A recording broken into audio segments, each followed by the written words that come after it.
Welcome to Unmuted Love. I'm so happy you're here, you loyal listeners. Today I have a guest speaker, and I'm very excited to introduce you to Dr. Gila. I think I got it right. I keep trying. You did. Yeah, Very good.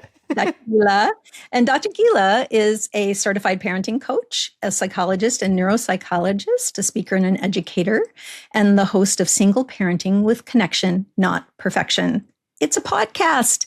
I'm excited for that because that's singing my song, the not perfection part. Her most important role, though, she says, is being the single mom to an incredibly awesome and beautiful neurodivergent tween. She specializes in supporting single parents and parents of strong-willed or neurodivergent kids. And she lives by this motto: even if you're on your own, you don't have to do it alone. And that works for me because, I'm saying that all the time. You're not alone. So yay. Thank you so much for being here. Welcome. Thank you for having me. I really appreciate it. You're welcome. I'm looking forward to talking with you today about your specialty about single parenting. And single parenting neurodivergent kids is something, right? It's something. Mm-hmm. What didn't I say? What didn't I say in my introduction of you that you would like to fill in? So I think you covered all the bullet points, but I'm going to fill in the spaces a little bit and just say that I started my career as a neuropsychologist, as you mentioned, which is a subspecialty of clinical psychology. And I trained in all these intense fancy programs like Oxford and Hopkins. And I just say that to what I like to say is, even with all of my fancy degrees and my background, it has still been challenging to parent, and in my case, single parent, a beautifully neurodivergent kid. And nothing has stretched me more, taught me more, challenged me more, inspired me more than this parenting journey. I'm tearing up just saying that, right? It really is transformative, right? Wow. And so I like to say that because I think that often parents feel like they're failing. They should be. It should come more easily. It should, all the shoulds, right? And so hopefully it feels a little bit validating and normalizing to hear that even when you have degrees and clinical experience, it's still work and it's a practice, right? This is something, as you said, my motto is connection, not perfection. It's never check the box and you're done working on parenting. It's always a work in progress for me and for everyone I know. So I'm similar in that I adopted my kids when I was 15 years a therapist already. And they were in my house about 5 minutes before I realized I had no idea what to do. I've never seen this. I don't know what these behaviors are. Nothing I do works. Yeah. I was like, what, did I learn anything in grad school? What? Obviously, no, I didn't.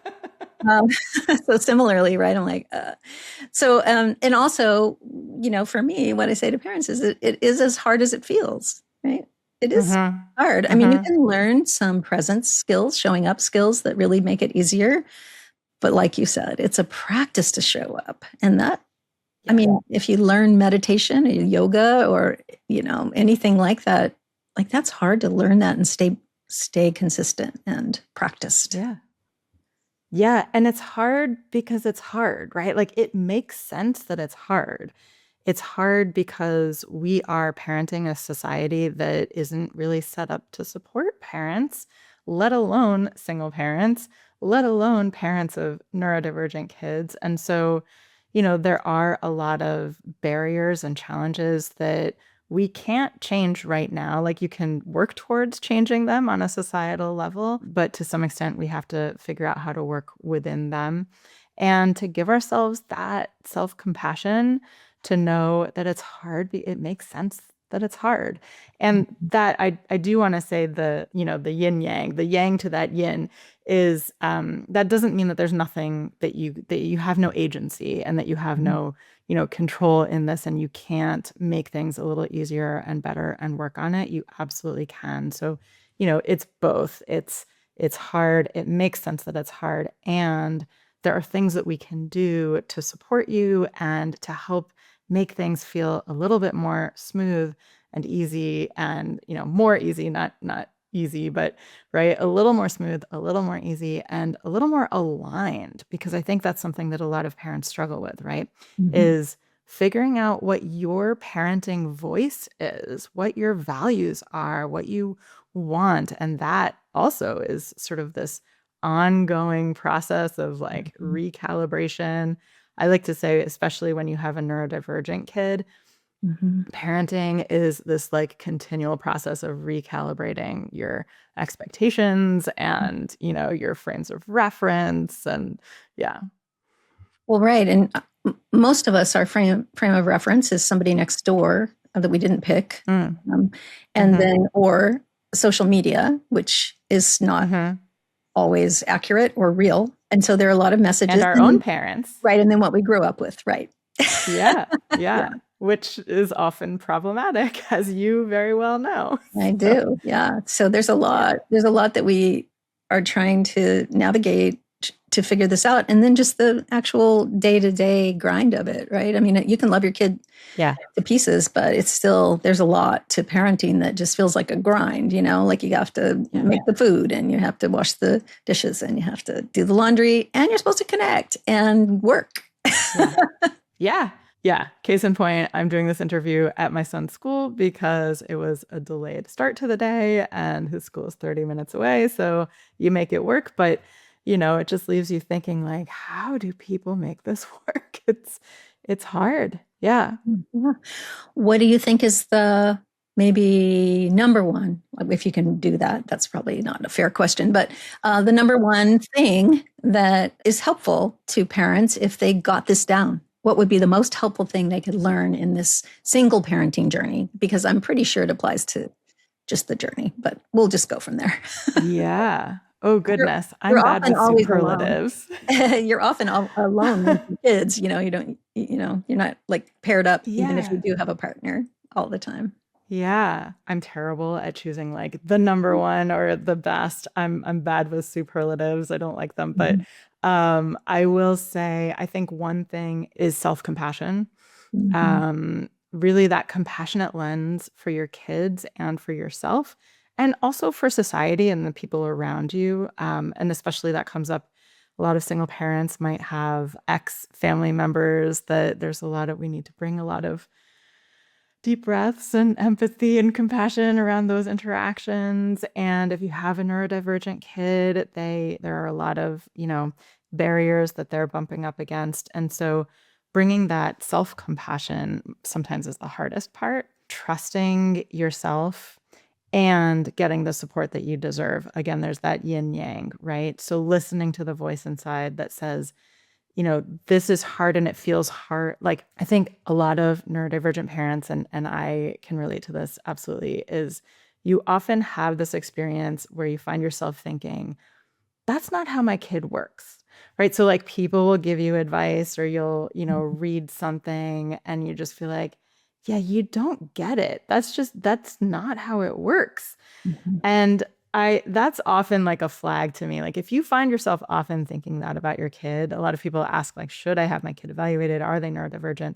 That's often a flag that maybe there is something that is different there. So trusting that instinct and that voice, and also giving yourself the permission and that self-compassion to get support, to not do it on your own, and to get the support that you deserve, not just that you want and that you need, but really that you deserve support.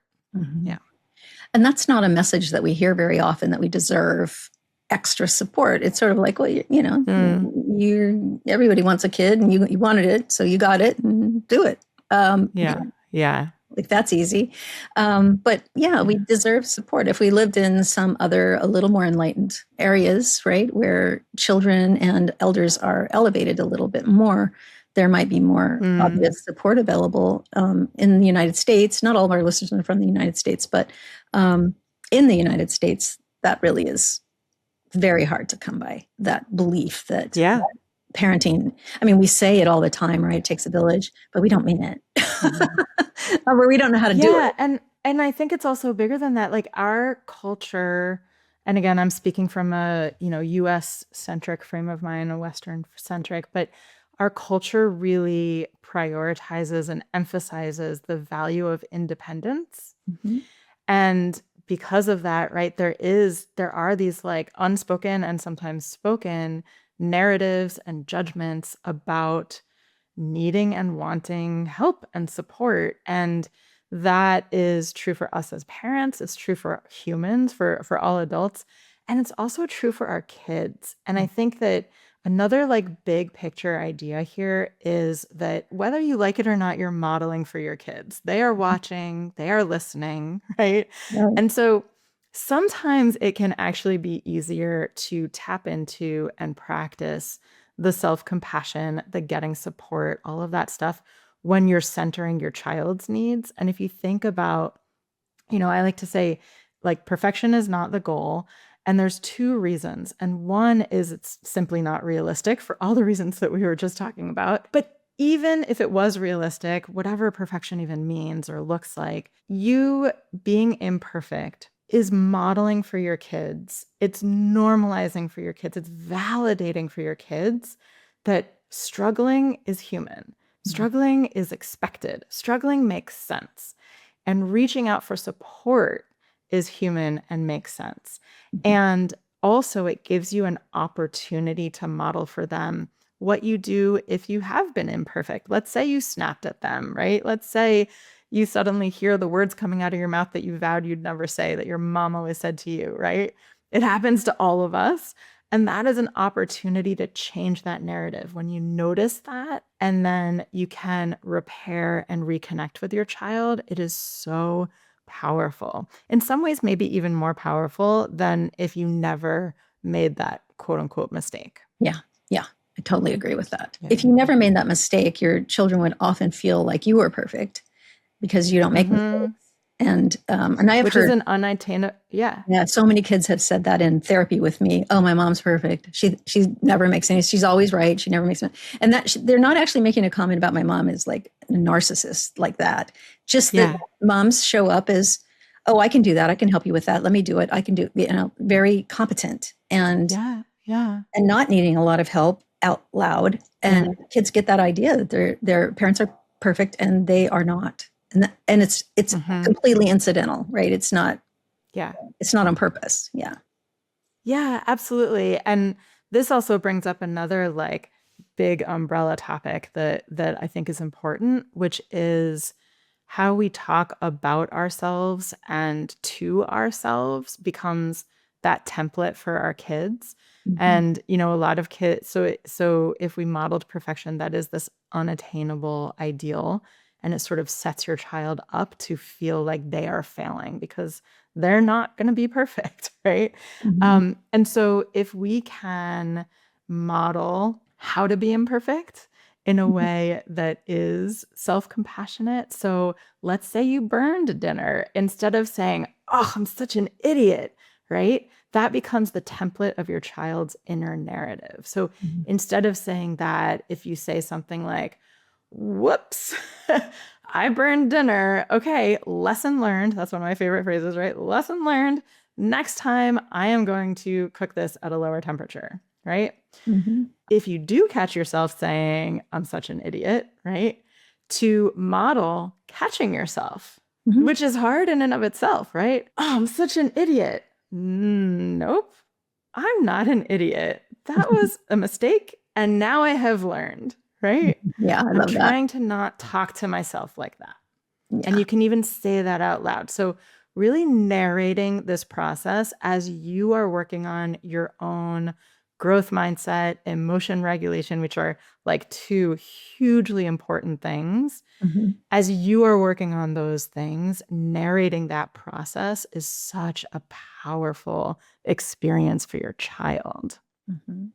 Let's dig a little bit into growth mindset. I know about it, but I can't recall really talking very much in my podcast about that. When we model it, but I don't know that we specifically talk about Drex's work. So how do you see that, and how does that fold into what you're doing? So it totally ties in with everything that we've just been saying, which is this idea that we are not fixed in our identity or in our skills, that we are always a work in progress, and that all of these, especially these like quote unquote soft skills, but even a lot of hard skills, are a work in progress. And so using language that really aligns with that concept that everything is a work in progress is so helpful. So for example, and what I'll say is, so Rini Jane, who is from Go Zen, I think she's the one I that I love her. first heard this from. Do you love her? Yeah, she's Yeah. amazing. She, I think, is the first one I first heard say, so I used to say mistakes are how we learn. That's like a refrain, right? That you Mhm. hear it at school. And I used to say it. And then I heard Rini Jane talk about how mistakes are not how we learn. Mistakes are an opportunity to learn, right? Mm. So Mhm. we need to do it. You don't necessarily learn by making the mistake. It is a process. It is an invitation to learn, to improve, to get better. So that's one sort of point that I want to make about growth mindset. The other piece is that, a lot of kids, and especially if we're talking neurodivergent kids, or I know you have a lot of people in your audience who have kids who have had really tough beginnings and tough childhoods. And there is this tendency to form this sort of identity around hard things, right? So I'm lazy, I'm stupid, I'm insert, prickly thought. And if we can like separate that, decouple that from who they are as a person.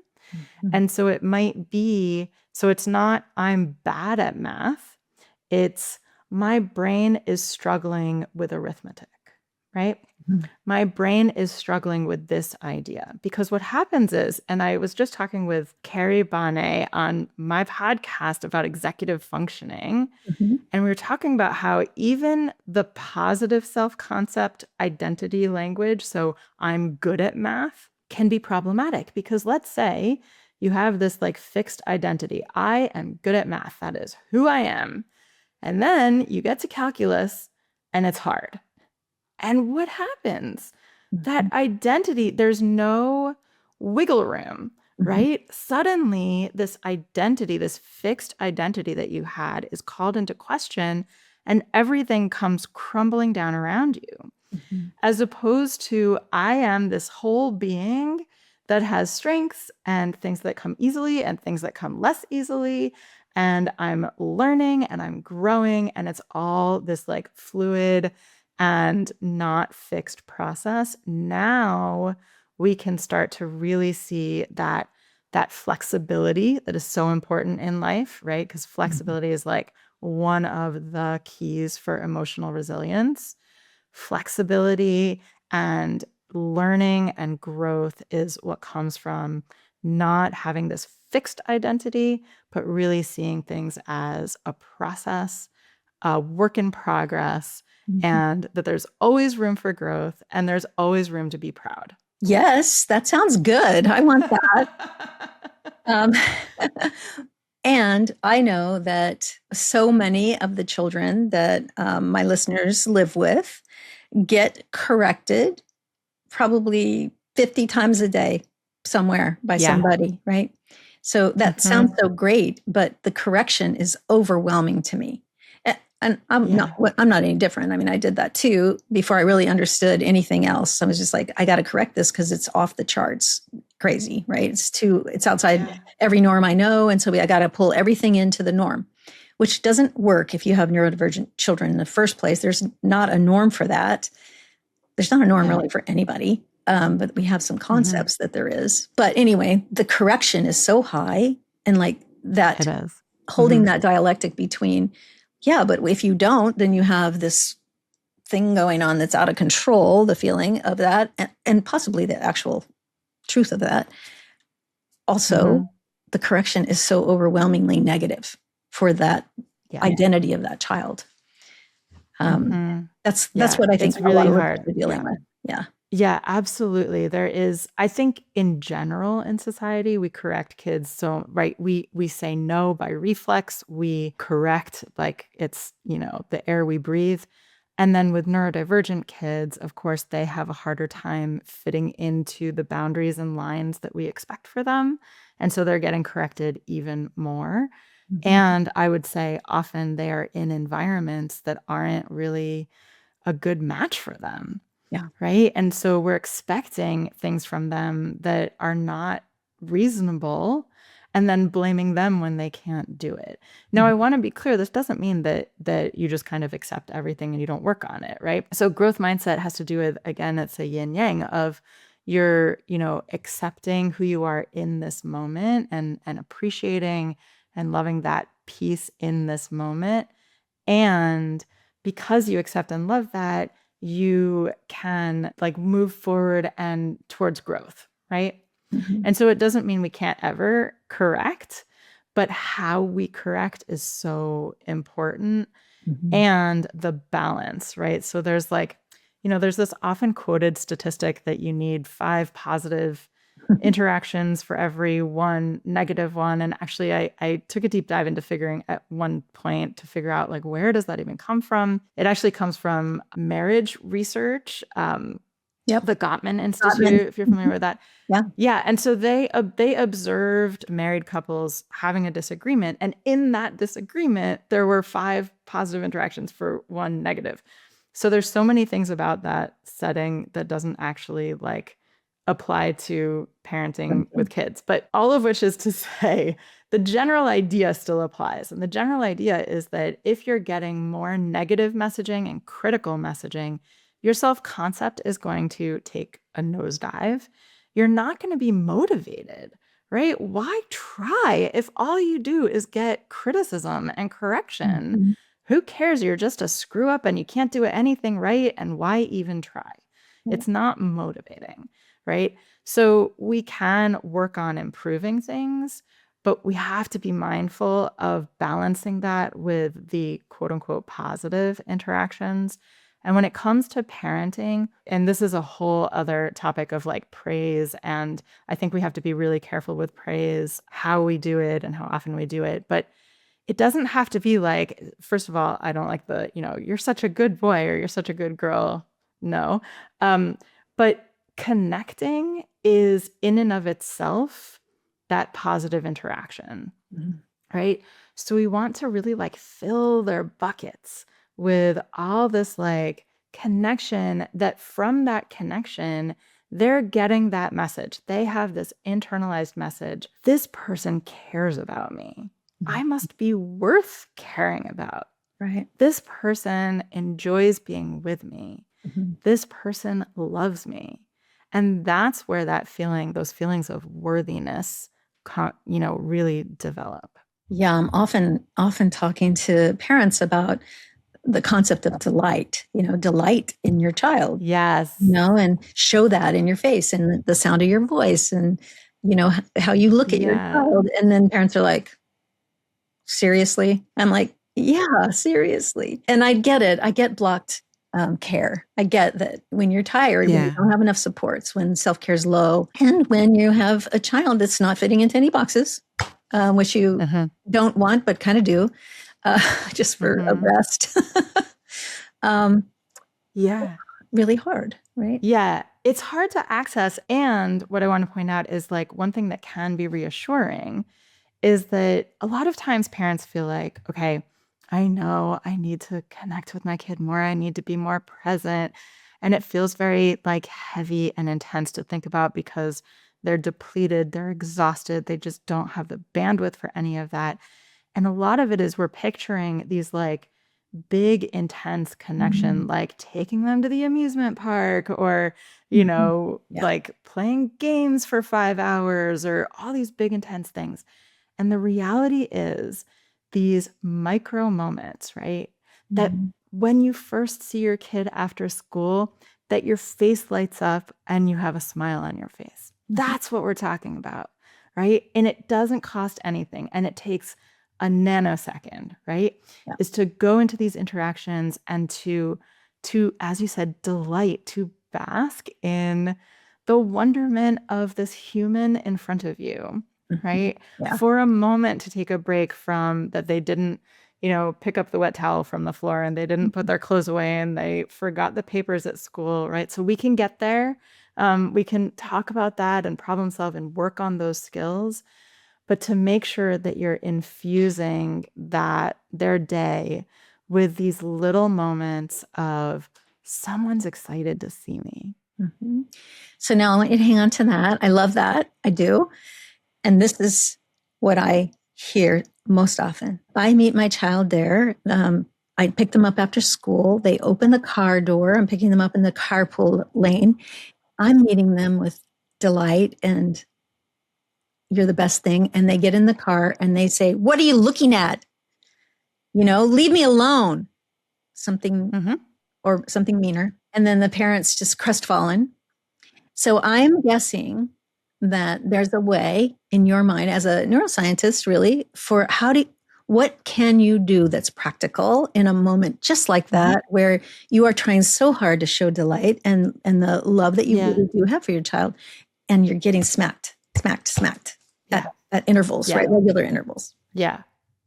Okay, I have 3 thoughts. Let's see if I can hold on to them. They're probably going to disappear from my mind. So, so thought number 1 is that this is not all addressed in that specific moment. So we need to work on the connection, bigger picture, and there's other ways that we can do that outside of that moment if picking them up from school is a tough moment consistently. Number 2, for some kids, different kids respond in different ways to different strategies and experiences. For some kids, they genuinely don't like if you look straight at them, right? And especially, I know, again, your audience has a lot of kids who have traumatic childhoods or beginnings, and there might be a lot of discomfort that comes up for that. So this does sometimes have to do with really learning your child, right? Every child is unique. Every parent is unique. Every parent-child relationship is unique. And learning how to attune to what your child needs and wants. If your child is developmentally capable of this, not in that tough moment when you're picking them up from school, but in a moment where you're more connected, to ask them, to say, I've noticed you don't like it when I look straight at you when I pick you up from school. I wonder what would feel good to you. What do you want me to do? What would feel good to you? Right? I'm a huge fan of giving kids a voice as much as possible, especially these kids who have these tough backgrounds, right? Yeah. They have not had control in their lives. There's been a lot of really, really tough things that have happened that they had no control over. So let's give them tell them their voice matters. I am listening. I care. And that in and of itself, asking questions like that also is that delight piece that sends that message. Your voice matters. You matter. I care. I am listening. I actually want to hear. I'm not just asking because a parenting book told me to. I want to hear, right? Yeah. So that's piece number 2. The third thing that I want to say, and look at that, I actually remembered. So the third, my brain worked. The third thing that I want to say is that even if they outwardly respond like that, sometimes they still secretly enjoy it. Oh, for sure. Right? Yeah. And so part of it is managing your own internal voice and response. And one thing, there's different things you can tell yourself. You can say, they must have had a hard day. So one of my favorite phrases with kids and honestly with everyone, I'm having a hard time. They're having a hard time, right? Because it really centers you in this lens, that compassionate lens, that they're not being a brat, they're not being defiant, they're having a hard time. And in that moment, they're having a hard time, and you are their safe space. You have just given them, some kids in some moments are looking for a boundary to bump up against. Because if they can bump up against it, they have an excuse and a reason, not that they're consciously thinking this, but it gives them the opportunity to let out the pent up anger and frustration and resentment that they had when they were holding it all together at school. They are now taking that out. And in a way, you have gifted them a opportunity, a sort of opening to let that out. Yeah. And so your job as the parent is to not take it personally. It's not about me. So that's a mantra you can say. It's not about me. He's having a hard time, right? This isn't about me. I'm here for him.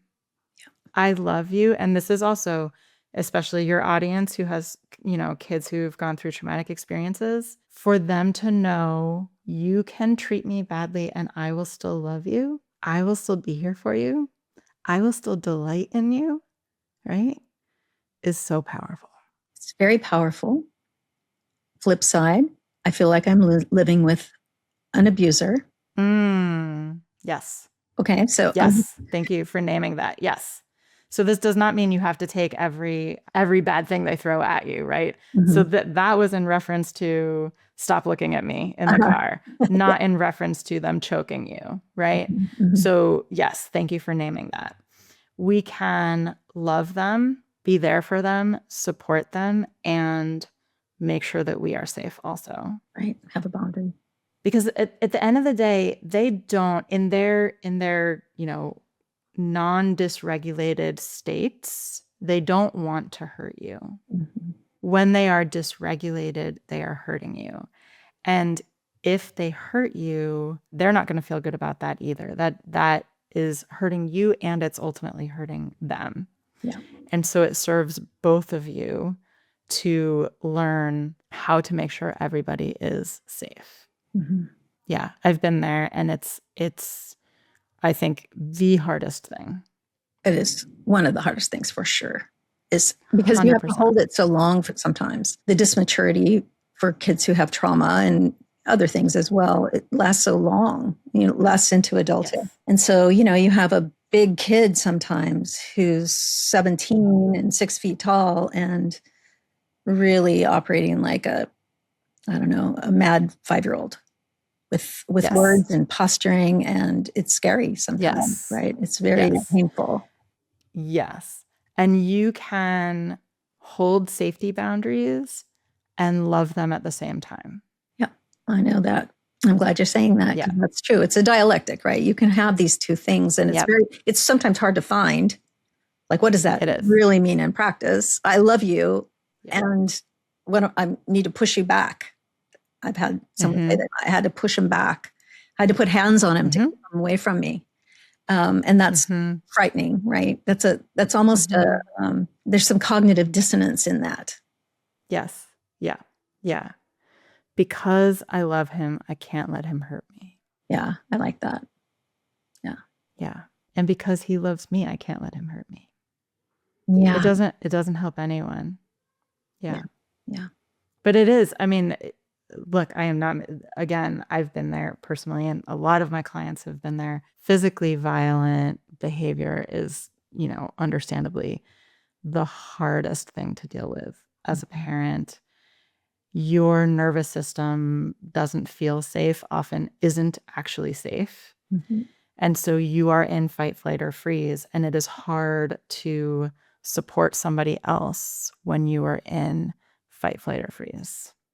Well, I would say that it's very difficult. You have to figure out how to step back until you are out of that, right? Yeah. You're in survival brain. You're still going to be whatever you are. Yes, and we need to work on prioritizing, preventing it from getting to that place, which I know is easier said than done. And what I'll say, and I know we won't go deep into this. This is a whole other topic also, but yeah. What I will say is that often that process requires some radical shifts in expectations and in how you're approaching things. And this circles back to what we were talking about at the very beginning, right? That society is going to have narratives and expectations, and your family might not fit into those. And we need to think outside of that box in order to meet the needs of the child in front of us. Yeah. And sometimes that means, them not going to school because it's simply not working, right? Sometimes it means, all these things that maybe before you would have said, never, I will never let my child sleep with me in bed, right? I'm not going to be that bed sharing parent. And then you meet the child in front of you and you realize that is what is the best fit for you. And I'm not saying that works for every family. I'm just saying there's so many I would nevers that we go into parenting with. And then when you meet the child in front of you, and I will add, when you meet the parent that you are, right? Yeah. when you become the parent that you are, things change, and we sometimes need a radical shift in how we are doing things when there is a crisis level sort of inflammation in the system, I like to think of it. Mm-hmm. So when there's a crisis level inflammation in the system, we need crisis level shifts. Yeah, that is so hard to swallow for most parents because what? I'm going to just give them the candy bar? Like, well, not as a regular course, but in a crisis, maybe. Maybe. Yes, and the other thing, so I just mentioned it's like an inflammation. I like to think of it as it is like the system is inflamed. Their system is inflamed, your family system is inflamed. Usually you as a parent, your system is inflamed. And if you think of like from like detox diets, if you have like inflammation in the system, and then we're going to say, okay, let's cut out gluten and dairy and nuts and like all the potential inflammatory things for now, get the system to a place where it's functioning better. And then we can start adding back in an intentional and mindful way. Okay, how does gluten do now that we add it back in? How are we doing with dairy?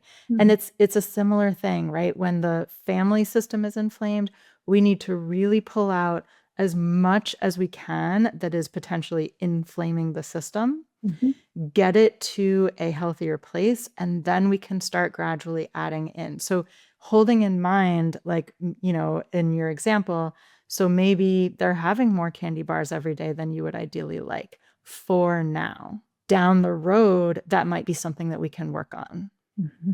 Well, there are so many things we could talk about today. I'm pretty sure we could talk all day and fill up an entire year of podcasts. Yeah, thank you so much. We're running out of time, and I want you to have a chance to talk about more of what you do and invite people to whatever you'd like to invite them to, because I have very loyal listeners, and they always like who I like. Well, that's a very special gift. Yes. Yeah. Okay, that's lovely. That's a superlative for you. They always like who I like. It is kind of sort of true. Most like people that they like. Yeah, so I do have a podcast, as you mentioned. So if you enjoy podcasts, as I think you do, since you're listening, come check it out. It's called Single Parenting with Connection, Not Perfection. I do have listeners who are not single parents. You are not required to be a single parent. I find there's a lot of people out there who feel very much alone, even though they're not a single parent, technically. I also do have a Facebook community by the same name. And of course, I offer coaching if you are ready for that support that you deserve. So you can go to parentingwithconnection.com, and that'll take you to my main website. I do have some free resources also. And actually, I'll mention one in particular because you were talking about these like big behaviors, the really challenging ones. So I have a PDF guide. It's called Tantrums and Meltdowns and Rages, Oh My. And it talks about what's going on with these challenging behaviors. So we can bring that compassionate lens and start to pull apart and figure out what is going on to better understand what's happening so that we can then address it. That's great. Thank you so much. And those will be in the show notes for sure. Yeah. So, so if you want more of what you just heard, you can get that by just going to the show notes, and there will be links and everything there. So that's awesome. So thank you so much for this time. I mean, you really filled up my time. I could fill up more time, and I love talking to you, and I appreciate you so much. Thank you for giving that to my audience. I really do. Thank you. Love your approach. I can't think of anything that was not in, alignment with everything that I talk about, only you do it much more eloquently. And I really appreciate that. Oh, thank you so much. It was such a pleasure. And I'm going to also say thank you on behalf of the world for this beautiful resource of a podcast, because this is this is a population that really deserves that support. So thank you. Well, thank you, everybody, for coming to Unmuted Love today. We've been having a delightful conversation, and I do really want you to go to the show notes and get those resources because, you can never have enough support. Remember, your love matters when more than love is required. I'll see you in the next episode.